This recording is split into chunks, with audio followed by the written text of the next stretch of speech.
Hey guys, I was a major. And from the title of this video, you guys already know what's going on. But honestly, when recording this, I don't know if it's gonna go up. It could go up this weekend.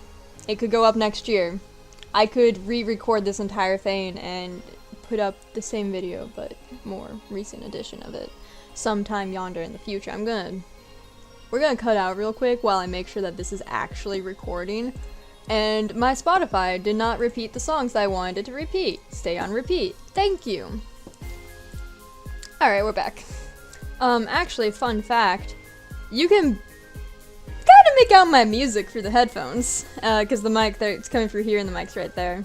That's kind of funny. I'm gonna turn it down a little, unfortunately.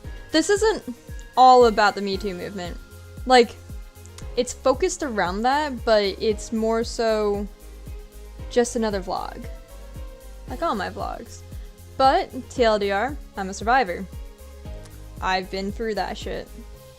And it wasn't like in the traditional sense of the word rape. It was something that I have trouble sometimes admitting to it being like that, and I'm sure a lot of the internet will disagree and be like, oh, that wasn't rape. And you know what? Whatever. It happened years ago. I'm not past it. Not even close. That's part of the reason why I'm making this.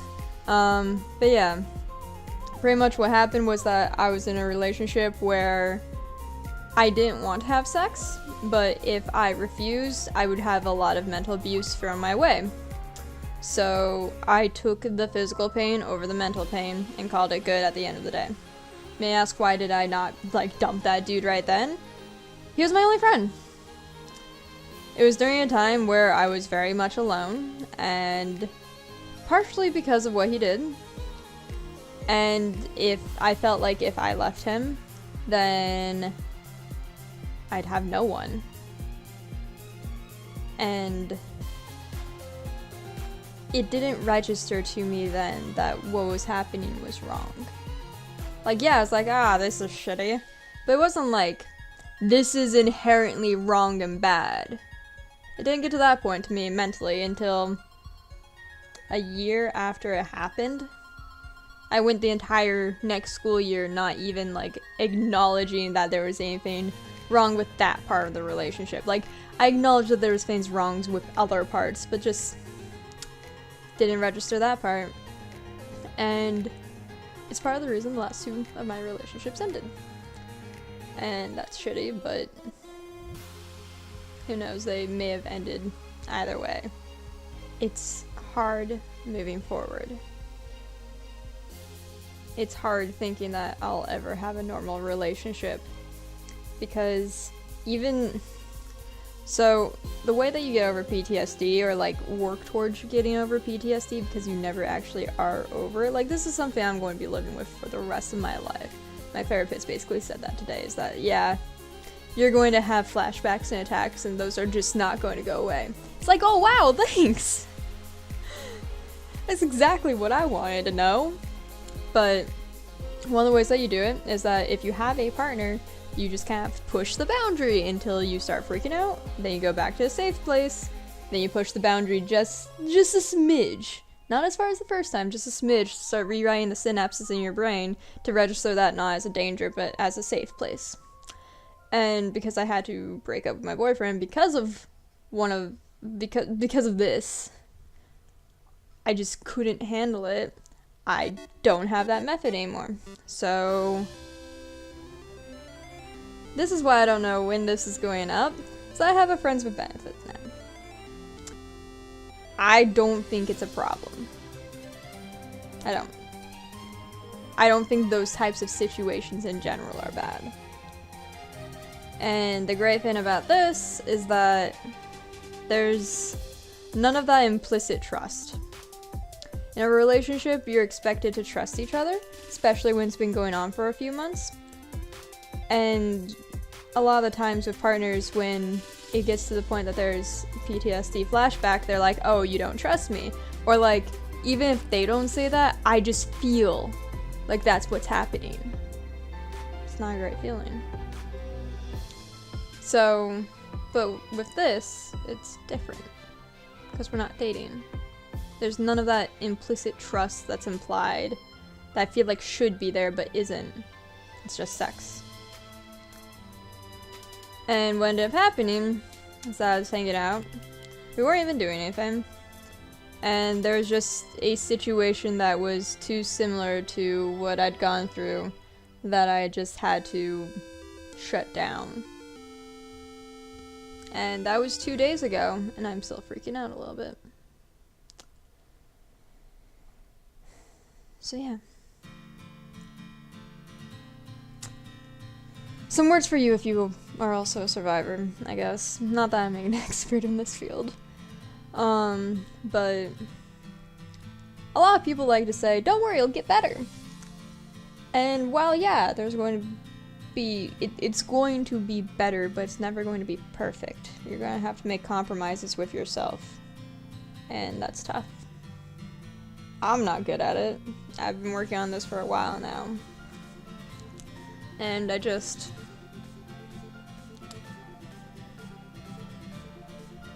kind of have to hope for the best, basically.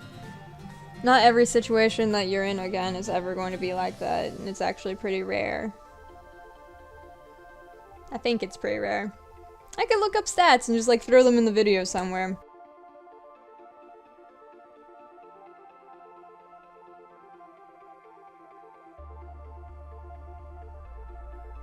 But it's been a crappy couple of days, and I have no clue where my emotions are right now, and I'm just trying to figure out my life. And then this gets added on top of it, and I just wanted to talk. Talk to myself, talk to you.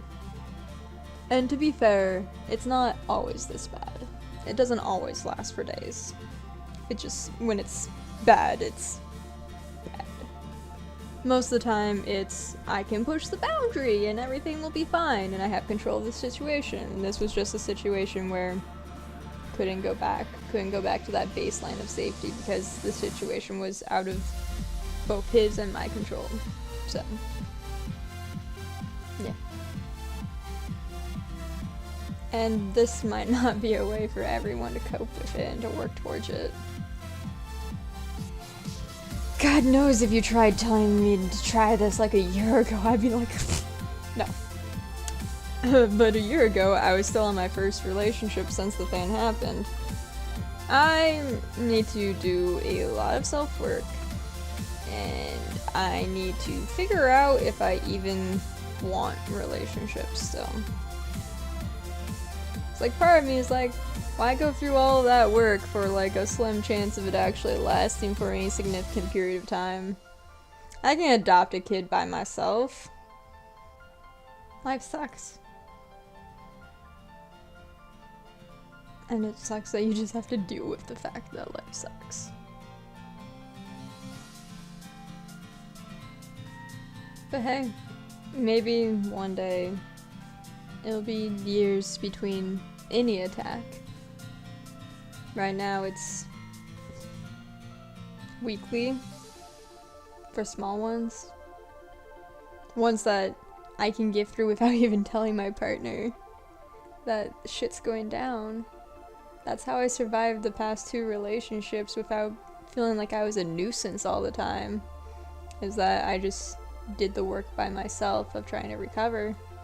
And they just didn't notice half the time when things started getting bad. Because it's easy to hide. I choose when I'm open about my emotions. I mean, it's how I got through it in the first place without, like, dying. If you feel like you're in a situation that's even remotely dangerous or uncomfortable, reach out to me. I get notifications on my phone for anything that happens on YouTube. You can PM me, DM me, whatever. Do that on Twitter, do that on Instagram. Everything's just Allie's Mage. You tried to do that on Snapchat too, but I think that I have it so only people in my contacts can add me? I don't know. I don't know with my Snapchat what's going on. But yeah, reach out to me. I will not judge any situation. I will not blame you. I'll just be an ear. and like the rest of my body too will be, because the ear alone would be a little weird. But yeah, here's a picture of what I looked like today, because that's what I use to cope. Is just looking like I'm ready to murder everyone. Okay, well, as fun as this has been, I need to go get ready to leave the state for a couple of days and just like die some more, and then finish dying, and then come back to this state, and then just repeat the shithole that my schedule is. Anyways, lots of love, guys. Especially if you're going through shit or if you've gone through shit. I don't normally end my videos with that, but someone loves you, and it's me! Hi! You didn't know me probably until recently because, I don't know, this video might get a number of views, it might not. Fuck if I know. My YouTube channel's weird of what gets seen and what doesn't. But yeah. Come on, let's like make a good community in the comment section of like support and happiness and I guess hugs. We'll tolerate hugs for today. Outro part 2. Have yourself a magical day. And I shall see you next time. Bye.